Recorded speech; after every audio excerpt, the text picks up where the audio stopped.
এখন থেকে আপনার প্রিয় সিরিয়ালগুলো ফ্রিতে দেখুন এক্সক্লুসিভলি শুধুমাত্র সান নেক্সটে। এখনই অ্যাপ ডাউনলোড করুন।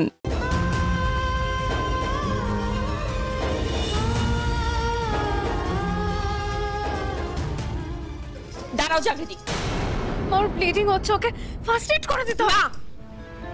তুমি কোথাও যাবে না। এমনিতেই আমাদের পরিবারকে তুমি অনেক নিচুতে নামিয়ে দিয়েছো। একবারই লোকের সামনে তোমার আগের স্বামীর সেবা করে দয়া করে আর আমাদের মান সম্মানটা ধুলোয় মিশিয়ে দিও না জাগৃতি। পুলিশ আসুক, পুলিশ এসে যা করার করবে, তোমার কিছু করার দরকার নেই। মা, আপনি বুঝতে পারছেন না, ওর সিরিয়াস ইনজুরি হয়েছে। পুলিশ আসা অব্দি অপেক্ষা করলে ওর বড় কোনো ক্ষতি হয়ে যেতে পারে। সোজা কথা বলো না, মরে যাবে। তাই তো জাগৃতি, মরলে মরুক, পুলিশ আসুক, আমরা বুঝে নেব। তোমার এত মাথা ঘামানোর কোনো দরকার নেই। আর তাছাড়া জাগৃতি, তোমার আগের স্বামী মরে গেলে তুমি তো আর বিধবা হবে না, তাই না?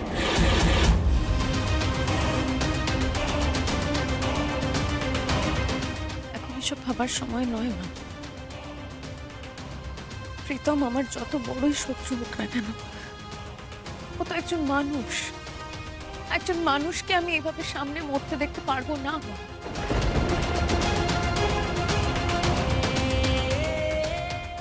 আর তার উপর আমি তো একজন নার্স। একজন নার্সের কর্তব্য মানুষকে বাঁচানো, মৃত্যুর দিকে ঠেলে দেওয়া নয়। হয়তো আমি এখন আর নার্সে জব করি না, কিন্তু কর্তব্যবোধটা তো এখন অব্দি আছে, সেটা কোথাও যায়নি। অনুরুদ্ধবাবু, আপনি সরুন, আমাকে ড্রেসিংটা করতে দিন। অনি, তুই ওকে বারণ কর, ও যেন ওর আগের স্বামীর গায়ে হাত না দেয়। মা, তুমি কেন এরকম করছো বলো তো? দেখতে পাচ্ছ তো ওর হাত কেটে রক্ত পড়ছে। সব দেখতে পাচ্ছি আমি, কিন্তু একটা কথা শুনে রাখ অনি, আমি যেটা বলেছি সেটাই শেষ কথা। ওকে ওখান থেকে সরে আসতে বল অনি। তুই এটা হয় না মা।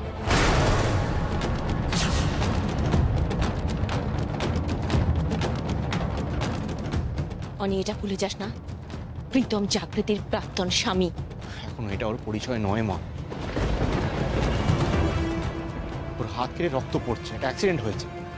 আর জাগৃতি বলবে ও একজন নার্স, নিজের কর্তব্য করছে, সেটাকে করতে দাও।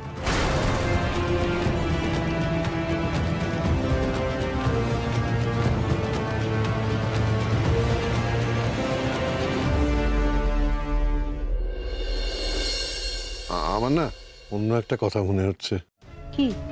দেখো, জাগৃতির কাছে প্রীতমের কথাটা লুকিয়ে গিয়ে আমরা কোনো ভুল করলাম না তো? আমরা ওর ভালো চাইতে গিয়ে ওর কোনো খারাপ করে ফেললাম না তো? ভাই, তুই একবার ওই বাড়িতে যেতে পারবি? আমি মানে হঠাৎ করে এরকম ওই বাড়িতে চলে যাব? ওই বাড়িতে এমনিতে পুজো হচ্ছে, লোকজন এসেছে, আমাদের তো নিমন্ত্রণ করেনি না। তারপর যদি চলে যাই, কে কি আবার ভাববে? ওই বাড়িতে যাওয়াটা কি ঠিক হবে বলো? না না না না না না প্রতিমা, ছেড়ে দাও, ওকে যেতে হবে না, থাক। দেখো, যে বিষ বৃক্ষ আমরা রোপণ করেছি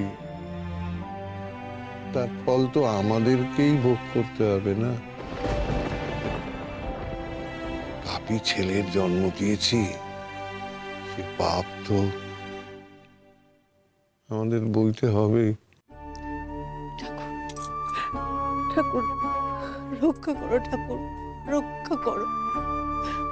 আমার ছেলেটা যা হওয়ার হোক, আমার মেয়েটার সংসারটা ভাঙতে দিও না ঠাকুর।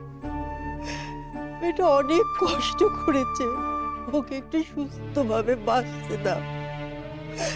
নতুন করে ওকে কোনো অশান্তির মধ্যে ফেলো না ঠাকুর।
প্রীতম, তুমি ঠিক আছো?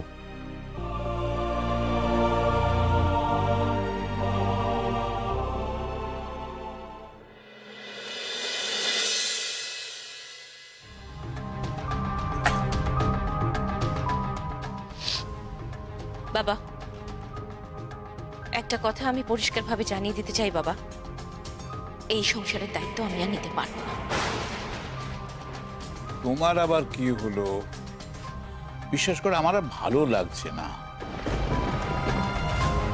সারাদিন অশান্তি পোয়ানোর পরে আমি নতুন করে আর অশান্তি নিতে পারবো না। আমি অনুরোধ করছি তুমি আবার শুরু করো। কি বলতে চাইছেন বাবা আপনি? অশান্তি করছি আমি? আমি অশান্তি শুরু করেছি বাবা? আশ্চর্য। আর আপনার নাতবু জাগৃতি সে কি করছে? সে তো ধোয়া তুলসী পাতা, তাই না বাবা? বড় সাধু পুরুষ একেবারে। এতগুলো বাড়ির লোকের সামনে আমাদের পরিবারের প্রত্যেকের নাক কাটালো, সেটা আপনি দেখেননি বাবা? এই ঘটনাটা ঘটলো কার জন্য? আমার জন্য? বৌদি, তুমি আজকের জন্য জাগৃতিকে দোষ দিচ্ছ? জাগৃতির কারণে নয় না। আচ্ছা, বড় বৌদি, জাগৃতি প্রীতমকে বলেনি আমাদের বাড়িতে আসতে, প্রীতম নিজে থেকে এসেছে। কেন এসেছে বাবা? তার উত্তরটা বলুন, কেন এসেছে? নিশ্চয়ই ওই জাগৃতির জন্যই এসেছে, সেটা তো বুঝতে পারলেন। জাগৃতি জাগৃতি জাগৃতি করতে করতে একেবারে এই বাড়ি অবধি চলে এসেছে। কেন? জাগৃতি যখন ওই শ্বশুর বাড়ি থেকে চলে এসেছিল, তখন সব সম্পর্ক প্রীতমের সঙ্গে চুকিয়ে এলো না কেন?